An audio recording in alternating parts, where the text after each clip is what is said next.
আসসালামু আলাইকুম গাইস, কেমন আছেন আপনারা? আলহামদুলিল্লাহ আমি ভালো আছি, আগে থেকে একটু বেশি ভালো হয়েছি। তো প্রচণ্ড সর্দির কারণে ভয়েসটা ঠিক করে দিতে পারছি না। তো আজকে আমি গরুর মাংস তো আজকে আমি গরুর মাংসটা রান্না করব ঝোল আলু দিয়ে, একটু ঝাল ঝাল করে। কারণ আমরা সবাই গরুর মাংসটা একটু ঝাল ঝাল করেই খেতে পছন্দ করি। এখানে মাংস নিয়েছি, একদম সলিড মাংসই বেশি, তো হাড় চর্বি সহ অল্প মাংস আছে। এই যে দেখুন, এই দুইটাই হাড় আছে, সাথে ফেসকা আছে 3-4 পিস। তো মাংসগুলো আমি সুন্দর করে একরকম সাইজে সবগুলো মাংস কেটে নিয়েছি, ধুয়ে পরিষ্কার করে নিয়েছি। সাথে আর যত উপকরণ লাগে সব আমি গুছিয়ে হাতের কাছে নিয়ে নিয়েছি। এখানে আমি আজকে 1.5 কেজি গরুর মাংস রান্না করব। তো গরুর মাংসটা রান্নার জন্য আমি আজকে মাল্টি কুকারে মাংসটা রান্না করব। তো মাল্টি কুকারে রান্না করার জন্য প্রথমে আমি কুকারটা ধুয়ে পরিষ্কার করে কুকারের মধ্যে গোটা মশলাগুলো দিয়ে দিয়েছি। আর মাংস আমি হাতে মাখা করে রান্না করব, কারণ হাতে মাখা করে রান্নার মাংসের স্বাদটাই আলাদা। তো আমি পাতিলে আস্তে আস্তে সব মাংস দিয়ে দিচ্ছি।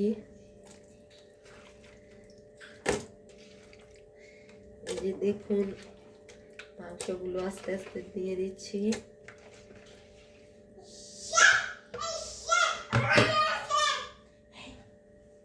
তো দেখুন, মাংসগুলো দিয়ে দিলাম। যত মাংসই দেই না কেন,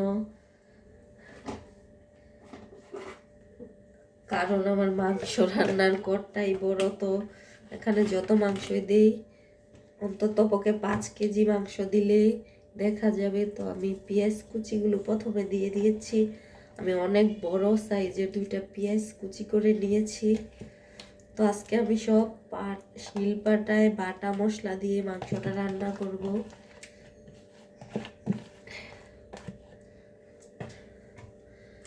আমি এখানে পর্যাপ্ত পরিমাণ বাটা মশলা দিয়ে দিচ্ছি, দিয়ে দিয়েছি পর্যাপ্ত পরিমাণ রসুন বাটা। এখন দিয়ে দিব আদা বাটা,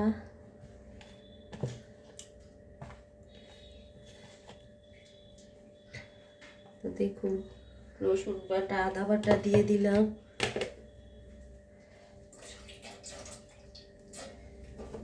এবার আমি যা করব সেটা হলো, এখানে লবণ দিয়ে দিচ্ছি পরিমাণ মতো, 2 চামচ পরিমাণ লবণ দিয়ে দিচ্ছি।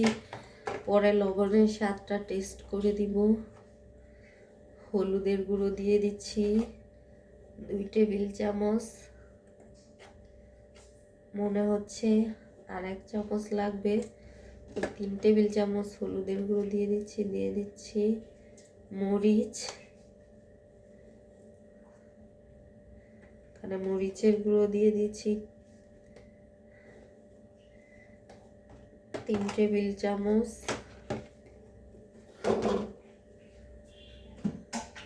তো এখানে সমস্ত মশলাগুলোই দেয়া হয়ে গেছে।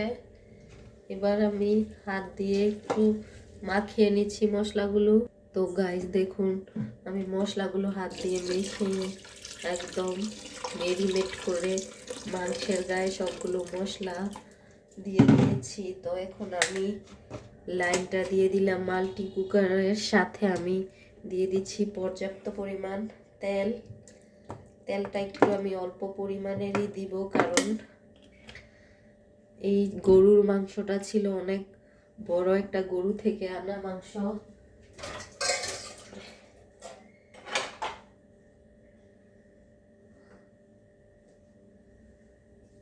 এই মাংসে এমনিতেই প্রচুর পরিমাণ তেল, তাই তেলের পরিমাণটা একটু কমিয়ে দিলাম। রান্না হওয়ার মাঝখানে দেখবেন অনেক তেলই বের হয়েছে। তো আমি একটু নেড়ে চেড়ে দিচ্ছি।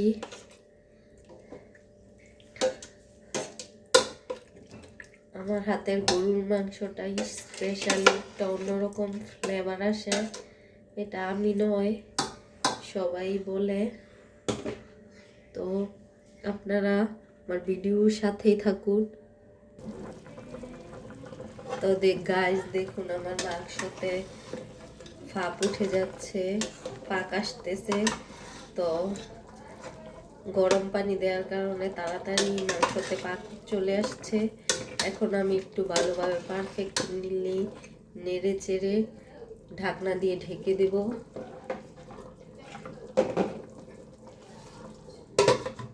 তো ঢাকনা দিয়ে ঢেকে দিলাম। তো গাইস চলুন দেখি আমার মাংসের কি অবস্থা। তো দেখুন মাংসটা কষানো হয়ে গেছে। তো এখন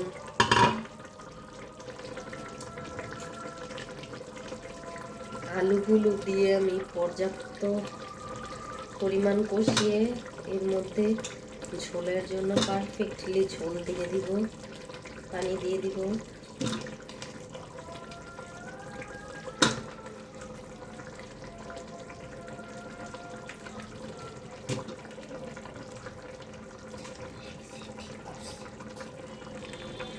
তো গাইস আলুগুলো দিয়ে আমি পারফেক্টভাবে নেড়ে চেড়ে মাংসের সাথে আলুগুলো মিক্স করে নিচ্ছি।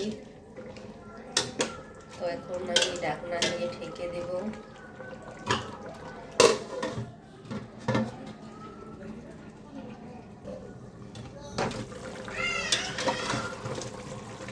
তো গাইস দেখুন আমার আলুটা কষানো হয়ে গেছে। এবার আমি ঝোলের জন্য পর্যাপ্ত পরিমাণ পানি দিয়ে দিব এই মাংসতে।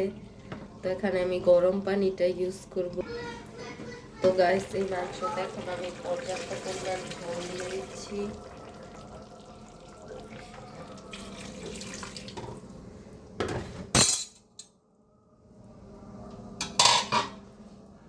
তো আমি পর্যাপ্ত ঝোলটা দিয়ে দিয়েছি গাইস মাংসের মধ্যে, যেন মাংসটা তাড়াতাড়ি পাপ উঠে পড়ে, সময় এতে বেঁচে যায়।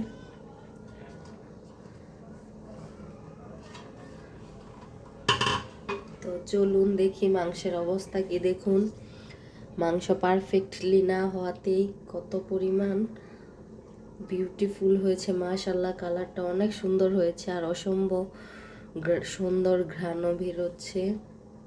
তো গাইস দেখুন মাংসটাতে ফাঁপ এসে গেছে। তো আমি একটু নেড়ে ছেড়ে এখন ঢাকনা দিয়ে ঢেকে দিচ্ছি, যেন মাংসটা সুন্দরভাবে সিদ্ধ হয় এবং ভালো কালার হয়।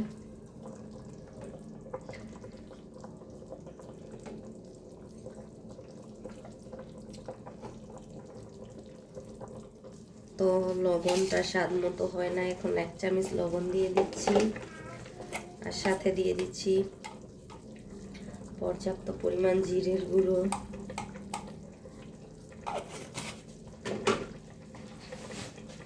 তো এখন আমি দিয়ে দিচ্ছি এতে ধনিয়া গুঁড়ো পারফেক্টভাবে। তো আমার সব রকম মশলা দেওয়া হয়ে গেছে। এখন শুধু ভালো করে একটু নেড়ে চেড়ে আমি ঢেকে দিব।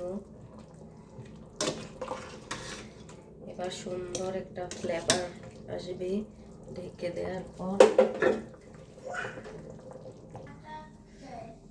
তো গাইস দেখুন আমার মাংসটা পারফেক্টলি রান্না হয়ে গেছে আলহামদুলিল্লাহ। তো এখন চুলার লাইনটা অফ করে দিচ্ছি, কিন্তু এটা অফ করার পরেও 15 মিনিট চলে। তো ঢাকনা দিয়ে ঢেকে দিচ্ছি। আজকের এই ভিডিও এই পর্যন্তই শেষ। আসসালামু আলাইকুম।